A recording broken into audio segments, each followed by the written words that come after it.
I was at your gig in spring in the Czech Republic.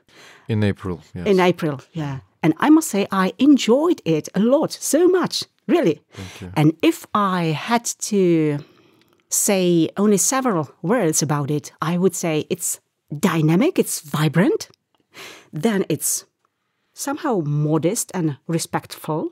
There is a respect. And it's friendly, it's open. I enjoyed it. And I'm very happy that you are here today. Selah Collective is a 6-piece music ensemble. We play original Mediterranean jazz infused with authentic flavors from all over the world, rooted and grounded in Israel. It's on your Facebook. Yeah. 6-piece mean what? We have six guys that playing, but we can modulate. So we can play like 3 or 4, like here now. And it's something goes to 8 or 12 players. Oh. Yeah. We like to do collaboration and different stuff. And so but there are 6 guys that often we play together and recording albums. And your instruments mean bass? Keyboards, drums, flute, guitar and percussion. Percussions, very good. How did your band get together? With Selah Collective, we started working 5 years ago, in 2017. But if you look deeper, Slava, me, and Oren, the drummer, we know each other for 18 years. And we played long... Hey. 18 years. Yes. So you had to meet in kindergarten. Yes, in 404. I suppose it was jazz kindergarten. Some plastic bars. We need the poo. No. No. We're a bit older. No diapers. It's after the army, I think. Yeah, we were like 20 years old. So yeah, 20 plus. We met 18 years ago. We played 18 years ago for several years, and Oren went to do his own stuff, but Slava and me, we continue working since then. And somehow in 2017, luckily, we reunited with Oren and brought Niv, the flutist, to the band, and Amit, the guitarist. He joined in 2018. And the percussionists, they're coming and going, but they are a very crucial part of this band also. So basically, I can say that I believe that the energy of this band started 18 years ago, and we just got matured, less hair, but more wise and more brave and bold, and wishing for more, I think, for us, musically and spiritually, and just to find a common ground together. And that's how I see this. You are more than members of a band. You are friends. Am I right? Yeah. Yeah. We're talking about this all the time. Yeah. I think this is distinguish us. Yeah. We're not the most virtuoso players that you can find. We're not maybe the most. Our musicianship is the best, but the energy of us together, it's the sum of us is much more than each one on his own. At some point we have an argument with our friend, ex-drummer, and we were talking about working consistently all the time, and he was saying, what, you think we're a rock band? We're a jazz band. We're not, and yeah, we are like a jazz band with a rock band attitude. Jazz musicians that think rock and roll. And I can feel the energy from your concert. Thank you. And I want to say what you said first about us, about our music. Thank you very much. We should write it down. And I think it describes the character of Israeli people. On the pretty side, we have also the less pretty side, but on the pretty side, I guess it sums it up. What you said, it got open and dynamic, and so thank you. When I met you after your gig, I was a bit confused. You are from Israel, but I could hear something like Russian language from your mouth. I would need an explanation. Well, both of us, we were born in a country that is not existing anymore, and it was called USSR. It was a huge country geographically, but if you look geographically pointedly at each of places that we were born, nowadays my country is called Lithuania, and Slava's country is Ukraine. Slava Ukraine. Good. But the major language, the primary language in USSR was Russian. Yeah, all Israel, if you check each one of them, and they have like our guitar player is from Iraq. He born in Israel, but his parents immigrated. So we're like a country of immigrants. And I think this is connects to the why our music is like this, because we like bringing tradition and we're playing and we preserve our tradition, the Russian, you know, we speak the language, we have the mentality, and you can see it in the music, I think. We listen to this whole Mediterranean vibe and we're very into it, but the mentality thing that we bring from us, from the places that we were born, it still carries parallel to all this, so it's a mixture. It's just the parallel lines inside this band, the culture, the sense of Israel, and our original mentality that brings this. Who wrote your music? All the musical ideas, Guilty. Daniel. Guilty as charged. How does it come into being? How does it come from? Where is the source? How do you compose the music? I listen a lot. I listen a lot to very diverse music. I sense the everyday living in my country and also the energy and the experience that I have with the guys in the band. And because for me, it's not only the music that you listen to, it's the words that people say that very much influencing me and have a huge impact on me.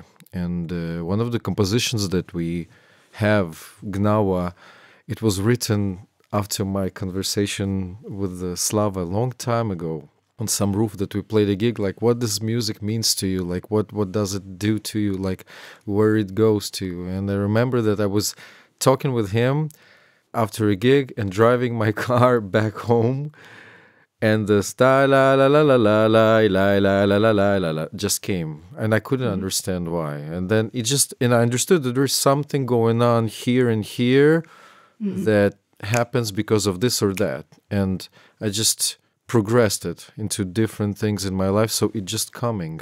When you practice classical music, it comes to you. Suddenly you heard something in your practice and suddenly it just naturally came to you. So you don't have a control on it. It just comes to you. You just have to have an open frequency. Just have an open frequency, and negative, positive doesn't matter. Just accumulate it inside of you, everything, and eventually it will comes out.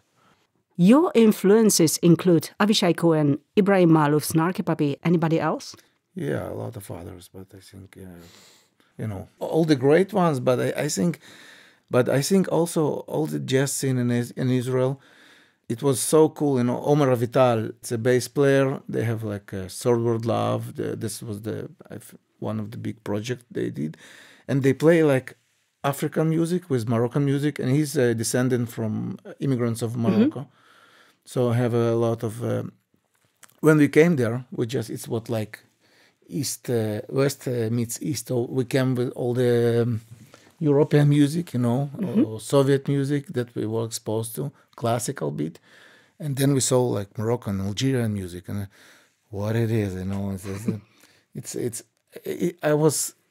Everybody, I think I speak for the, all the wave of the immigrants was looking, it's not, it's not a music, what it is, it's not sound good. And then we started to like soak in it and absorb it. And I thought, wow, it's a different mentality, a different tradition. And they were doing like this, playing this music, but in a jazz manner. So it was really communicative to me. I could more relate to it. And then I played myself because I was a bass player, so I was called to play some different styles, and and this was drive me, to do this music. So I thought, wow, it's cool. It can be done. It can sound new.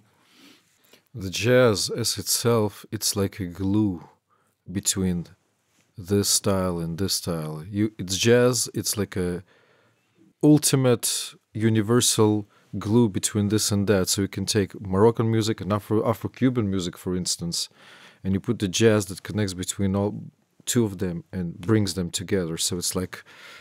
You can say it's a master key. It's open all the doors. Yeah, it's the universal stuff. It's just... I guess.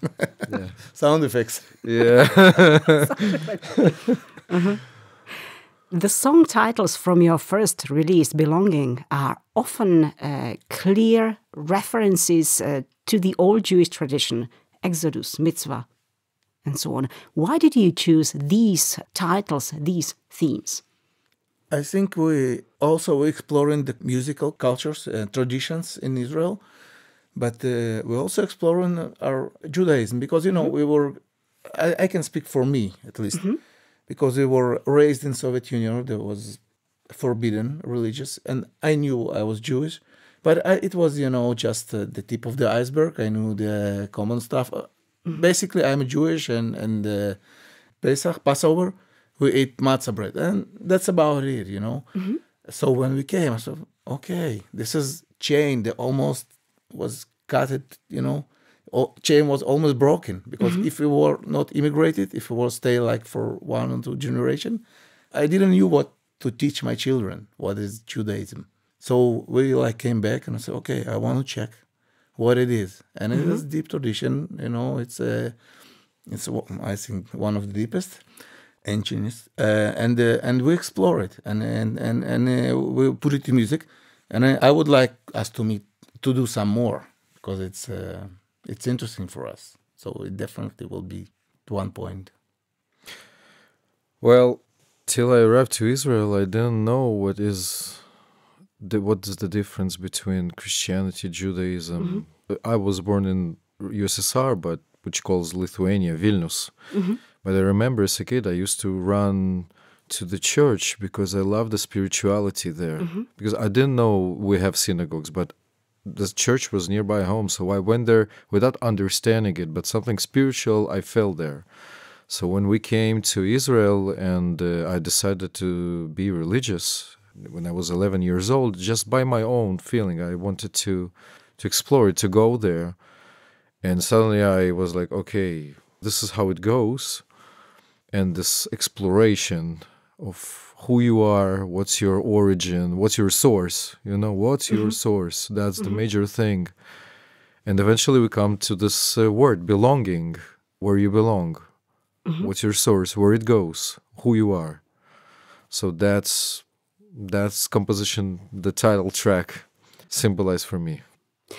You play about this tradition, you play about Judaism in a very vivid way, in a very vibrant way. It's not something dead, it's full of energy.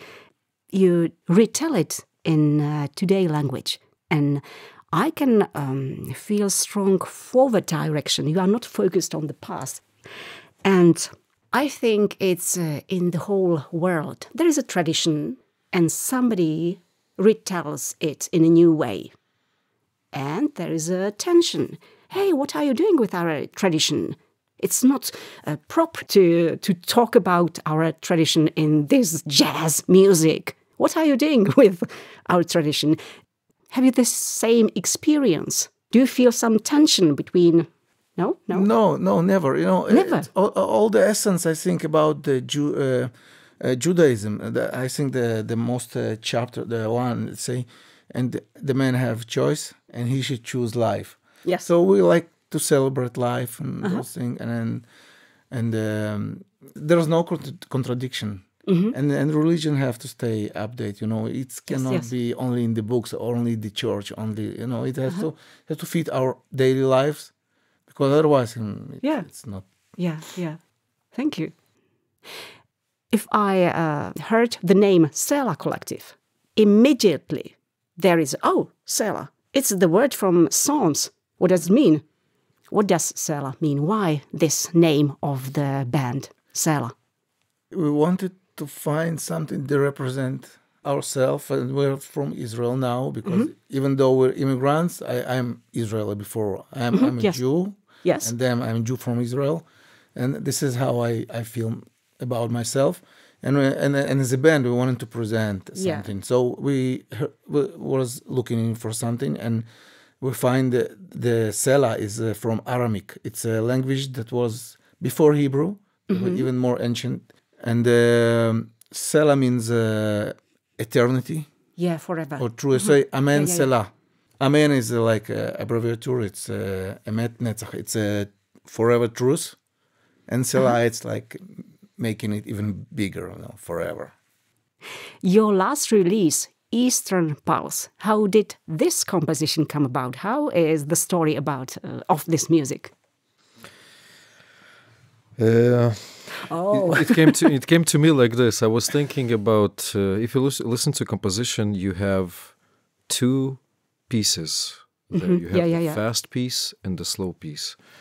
And I was thinking to myself, can we do something like this in our band? And when I was composing this, the harmony, the melody, I was thinking, I already did the fast part, and I was already thinking, how can I bring this very Mediterranean vibe in this composition that will not feel the opposite from the fast part.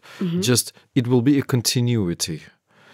And I remember I did this and I showed Slava, and we started just to try this more and more and more. And then Oren came with the groove and the melodies came. And I said the name, we thought about the name for the composition and for the title track for the second album. And I said East Pulse. And Slava corrected me and he said Eastern Pulse. And that was it right away, because we were bringing different names for this. So that's it. And this piece is actually, harmonically, it's very simple. It's very simple, despite the bass is very fast and complicated. But keep it simple, but fast, slow part, and they differentiate between each other, but they're not controversial. It's just continuity. It's a circle. Fast, slow, like this. You play Mediterranean, I'm not sure how. Mediterranean. Mediterranean jazz. What's typical for this jazz, this kind of jazz? I think some maybe rhythmic ideas. The music is it's. I think it's mostly happy and groovy. It's a mix of like Turkish, Lebanon, Egyptian music. So it's Africa and a lot of culture. And Greek, and how is it possible that it's so often happy? Don't you have troubles, problems? Oh, we do. We do, but we have a song. It's a mitzvah, and it speaks about it's a great commandment to stay happy, no matter what. And usually this song also really happy. And when Daniel did reharmonization, I have a bit problem. I say, it's too melancholic, It's I don't know what we were speaking about. Be happy, and then it's the coin dropped, And I was reading the rabbi that said it. Great command, be happy, and he was speaking the same. When you're happy, it's not a big deal to be happy, You're just happy. But when life strikes you with something bad, this is the moment. Then you have, to make an effort and to pull yourself to the zone of happiness, to get above all your just do it. Be happy, even fake it till you make it. And then, you bring joy to your life. So it's about but there's beautiful, sad songs. Yeah.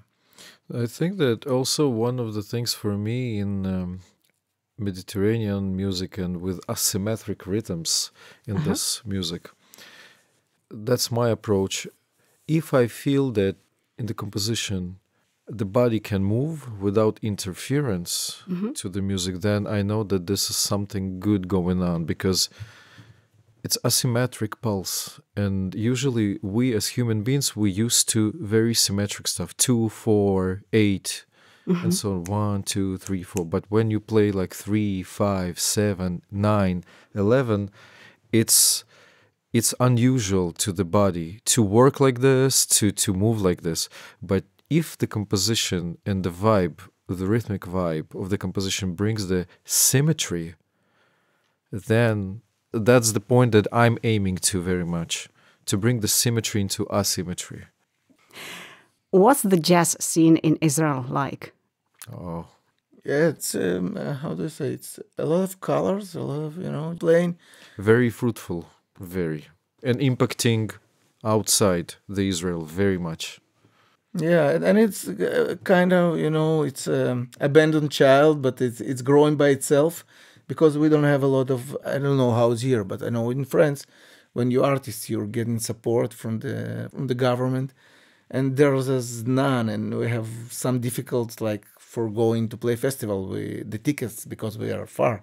So we don't have, as I think we should, because not only us, but Israel Giants. There's a lot of great players that known all over the world, and they're struggling. It's really not simple, and I think they should be supported by the government because they bring good vibe. Yeah, worldwide. And renommee. Yeah, but it don't happen. But either the way, the enthusiasts of the musician, they doing new stuff, new ideas, and it's happening. So it's growing. COVID paralyzed the culture scene, and the audience did not return in full numbers in the Czech Republic. Was the situation in Israel the same? Yeah, the same. And I think before the corona, we were like getting the wave, and we were starting to go to Europe, and we have some dates already booked, and everything dropped.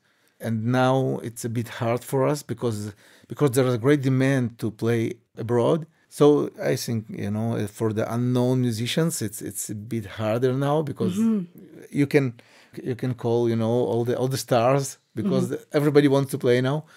But it's waking up. But yeah, it was maybe one thing that was special to Israel, that during the COVID there was none clubs, none such, but there was small communities of people that hosted the shows at home, village or salon or the rooftop, and like for 20-30 people. But we managed to play like gig a month, all the time. It was fun, and in a way we met audience that we could not meet in clubs because we went to the people home. It's very organic exposure. People come to your show especially, so just very organic. It's not a club atmosphere, it's a private concert atmosphere. Yeah, but it's kind of the show is coming to the people. Yeah. I assume the audience in Israel is more, warm, clapping, moving, but the Czech audience is what? What is it like, Czech audience? We play at the music club. I guess there was a lot of students, so I don't know if you can call them the native Czech, but they was great. They was great. I think even much better than Israeli, because when we play, it's like to sell ice to the Eskimos, So we do better, abroad than in Israel, because they, okay, we know. Somehow it feels that the demand for our music and the appreciation even is much more here than in our home. So our home is like a base camp that we practice and we create. But to make it work and show it, the fruitful ground is Europe. How important is the audience for you musicians, for the gig? Very much. Very much. We, just for example, we had a show yesterday. Despite that we played good and we were accurate and everything, when you don't have enough people in the audience, the energy is different. I believe that the real craft for each musician, for each band, is to overcome this gap when there is not enough audience and there is not enough energy exchange with the audience because there are not enough people. But when there is enough people, and like we had here 6 months ago in Music Lab, because we did the sound check, we didn't know how many people will come, and suddenly eventually we start playing and people are coming and coming and coming, and it was like, oh, let's do it. Let's just do it. So it's very crucial. But nevertheless, it's important for a band to continue do what they do, no matter how many people are coming, no matter. And what is happening between stage and audience? Is it communication? Dialogue. Exchange of energies and dialogue, and somehow you bringing yourself to the audience and you bring the audience to yourself. This is like, there's no buffer even, it's like just flow, straightforward, ping pong. And tell me about your future projects, about your dreams. This is our 5th tour, 9 shows on the road. We started it in 8th of November. We will finish. Our last show is going to be on the 20th of November. I really hope and believe that next time that we will arrive to Europe, and I hope it's going to be in April, May, we will have not less of this amount of shows and in new places. And I hope that finally we will have a booking agency or a booking agent or any particular person from the industry that will pay attention to us, to our music, and will understand that we are very serious in this business and we're not going to leave till we have them. And maybe the second album will eventually be outside. And second it's album. already recorded, but we didn't publish it all. It's recorded, yeah, and we're already even working on the third one. Yeah, we just. And if all of this happen, I would like maybe a cup of coffee. And I'm looking forward to it. Where to? And I wish you every success. And I wish you the joy from playing together. And I'm honored to draw a portrait of you two, or of your band, for our listeners in the Jazz Club program. Thank you. And I would like to say that maybe you have listeners from Israel also. Hi, Mom. מה המצב, חבר'ה? להתראות לכולם, היה כיף. להתראות לכולם.